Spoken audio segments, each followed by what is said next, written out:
Saya pikir memang layak untuk marah karena 99% dari truk yang lewat itu overloading atau melebihi kapasitasnya dan menyebabkan jalan di seluruh provinsi di Indonesia hancur gara-gara pungli 50 perak tadi, 50.000 tadi.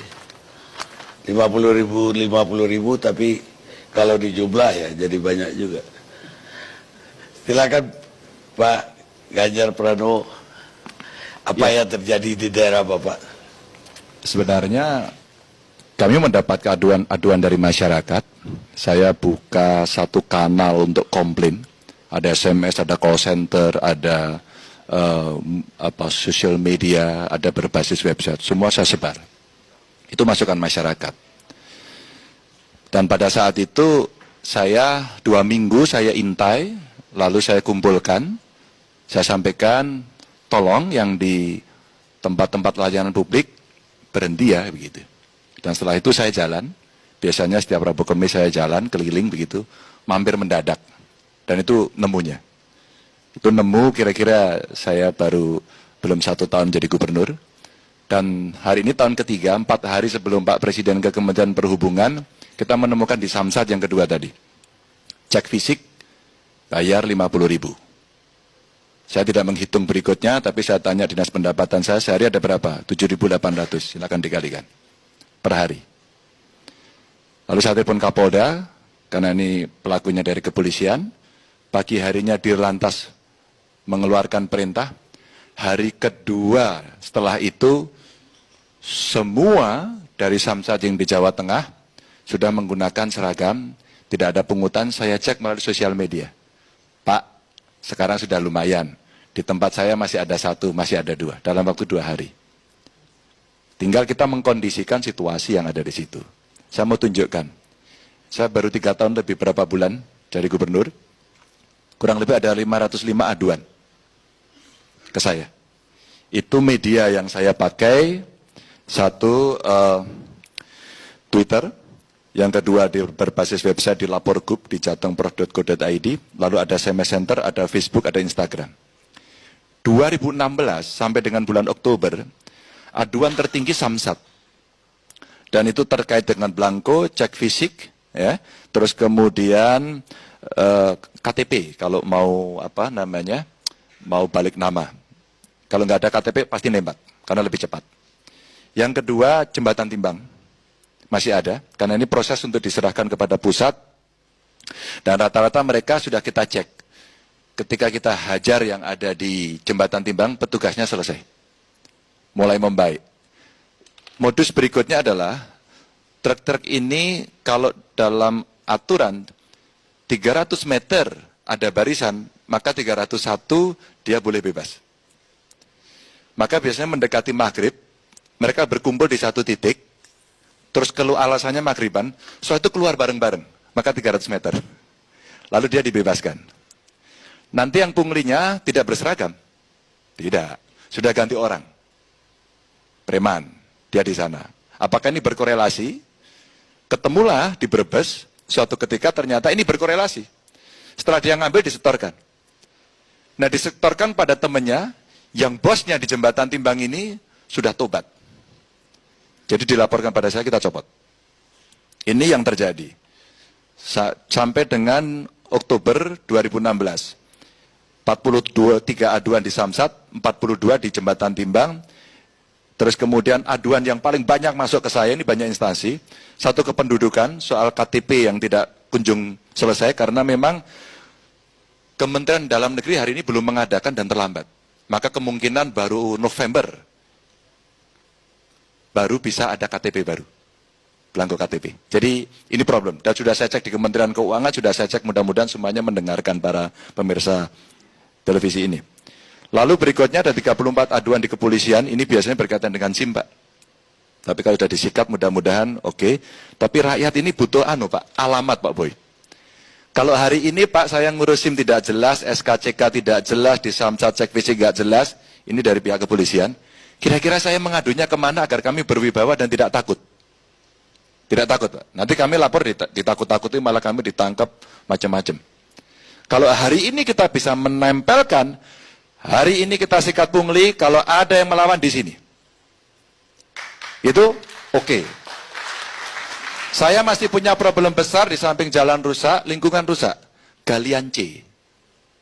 Karena galian C ini belakangnya luar biasa. Isinya gali. Karena galian C ini. Isinya gali-gali semua ini. Ini disikat susah. Karena semuanya ada backupnya. Macam-macam dari seluruh ini. Ada orang Pemda, ada politisi, ada Polri, Pak, ada TNI, semuanya komplit di sana. Maka saya bicara dengan Kapolda, saya bicara dengan Pangdam, bagaimana kita membersihkan ini. Saya buatkan kelompok, nggak mempan. Kamu buat kelompok aja, tata ruangnya saya kasih, saya bina, ngangkutnya bener, nanti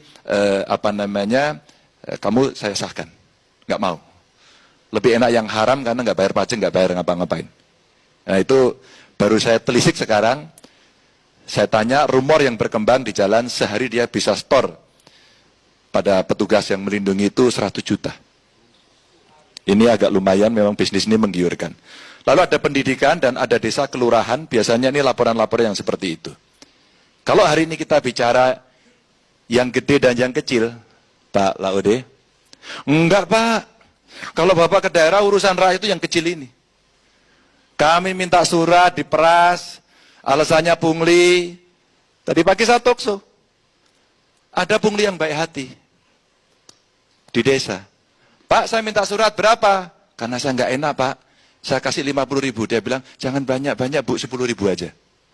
Ini punglinya baik hati. Ini realitas yang tiap hari saya pantau di sini. Pak, ini saya nggak ditanya-tanya sama Bang Karni ini. Dari tadi 2 jam saya. Saya coba jawab Twitter saya. Pak, mumpung Pak Ganjar di ILC, tolong sampaikan Pak. KTP ada pungli, kita ngurus tanah ada pungli, minta surat ada pungli, semua keluar di sini. Termasuk tadi ada yang kapal menyampaikan dari Tegal, apakah kalau saya lapor Pak Ganjar bisa diterima langsung? Saya terima langsung, kita bereskan, kita sikat dari Jawa Tengah. Saya bilang begitu. Problemnya sekarang adalah ketika polisi sudah membuka diri, Pak Boy, terima kasih Pak. Masyarakat tidak takut, polisi sudah berani. Kalau enggak tak omongin sama pimpinannya. Nah pertanyaannya, address untuk ngomonginnya kemana? Kalau ada nomor telepon yang bisa dibagi, luar biasa. Pak Boy tadi saya sampaikan, Pak ini perkembangan Jawa Tengah di Samsat setelah saya sikat. Apa yang menarik? Respon polisi, dia membuat posko anti pungli di Kabupaten Banjarnegara. Terbuka di pinggir jalan. Nah sekarang kita mesti ngetes. Maka civil society mesti membackup ini. Mesti membackup ini. Kalau ini bisa kita backup, maka yang terjadi adalah kenyamanan masyarakat untuk mau melapor. Nah sekarang, aparat nggak boleh capek. Petugas nggak boleh capek. Birokrat nggak boleh capek, nggak boleh manja. Nggak boleh manja. Suka tidak suka, pejabat harus melayani langsung. Di Pemprov Jawa Tengah, semua saya minta semua buka akun Twitter, 1 kali 24 jam nggak jawab, kursimu hilang. Saya pastikan kursimu hilang, tak pecat, tak copot. Ternyata, Bang, semua melakukan. Kepala dinasnya sendiri turun tangan. Ini yang kemudian bisa kita dorong untuk melakukan itu. Bahwa kita butuh waktu, iya. Bahwa kita butuh waktu, iya. Kita mencoba mencegah, saya ajak KPK, 17 kepala daerah kemarin dilantik, saya ajak ke KPK. Sekolah, oke. DPRD saya ajak, oke. Tapi habis 2 minggu dilantik, di Kebumen OTT. Ya, kita mau ngomong apa? Maka saya yang kemarin bicara sama Pak Presiden, izin Pak Menpan sudah di sini. Tolong kasih kami rebues untuk gampang memecat PNS. Kalau kami tidak dikasih itu, Pak, itu kami punya Satpol PP, calo CPNS, sudah pernah dipenjara, masih jadi PNS, dan sekarang minta calo lagi. Dan saya tidak bisa pecat. Cari orang itu, pecat besok kasih ke saya. Saya tanda tangani, tidak dengan hormat. Yang masuk ke kami, analisisnya adalah, tidak bisa Bapak, ini harus diberhentikan dengan hormat. Enggak mau saya tanda tangani. Misalnya saya bisi-bisi waktu off air tadi, Pak, kalau yang begini Pak, enggak ada revolusi mental Pak, yang ada revolusinya mental. Enggak jadi revolusi. Kami butuh senjata untuk itu. Maka kejadian di Jawa Tengah, kemudian ini menjadi trigger. Ini momentum, silakan masyarakat datang, silakan masyarakat terlibat, silakan berani. Talkshow tadi pagi, tema saya di Semarang juga pungli. Apa kira-kira gerakan Pak Ganjar? Ini kan banyak sekarang eranya virtual, eranya digital, eranya sosmed-sosmedan. Saya ajak kepada warga, para pendengar radio, nah hari ini kita ajak, para pendengar penonton ILC, ayo kita berburu pungli seperti berburu Pokemon. Gunakan handphone Anda, rekam, upload. Upload. Kita akan berpartisipasi. Mau kontak saya lewat @ganjarpranowo saja, pasti saya balas. Maka kalau kelihatan wajahnya, kelihatan orangnya, kelihatan kejadiannya, dan di situ GPS-nya juga kelihatan, waktunya kelihatan, hari itu kita terbantu oleh masyarakat. Memimpikan dari pemimpin membuat sistem itu kemudian lusa terjadi, nggak bisa. Kita nggak bisa omong kosong sekarang. Sekarang butuh komitmen semuanya, kita berjalan bersama-sama, penegak hukum sudah, kita melaksanakan, masyarakat berkontribusi, kita royok.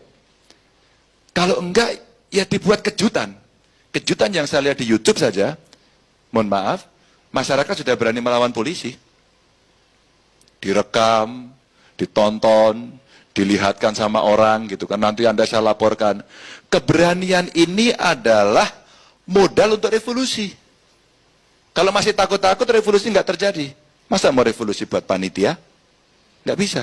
Revolusi harus greget bersama-sama, orang marah bersama-sama, kemudian bisa dilaksanakan. Ini yang terjadi. Cuman saya mau mengakhiri omongan saya ini. Pengalaman saya waktu di Jembatan Timbang, Bang Karni, itu saya cek, kenapa kamu minta, Pak insentif saya sehari 50.000. Kurang. Dan tiap hari truk itu lewat melempar. Yang ada di gambar itu duitnya dikit. Pas saya datang itu duitnya segini. Udah lagi ditata. Maka pada saat saya masuk ada yang sudah ngamplopin, kira-kira kayak yang di Kementerian Perhubungan Pak, mungkin untuk siapa-siapa, dimasukin laci. Maka pada saat saya tanya nggak ngaku, saya tadi lihat itu saya buka. Tapi setelah saya marah, orang bijak mengatakan, gubernur nggak boleh marah Pak. Maka yang kedua yang saya temukan di Samsat, saya nggak marah lagi. Langsung kita ambil, saya laporkan polisi, ditindak pada saat itu. Setelah saya cek semuanya, ternyata penghasilan kita rendah sekali. Maka saya keluarkan aturan, saya kasih tunjangan tambahan penghasilan kepada mereka, dan hari ini hentikan setoran pada pimpinan, nggak perlu kamu mikir pimpinanmu, sekarang kerjakan dengan baik tugasmu, layani dengan 3 rumus saja, mudah, murah, cepat. Setelah itu, kalau ada yang masih korupsi, ambil pungli, ketahuan saya, pasti saya copot besok pagi. Itu aja.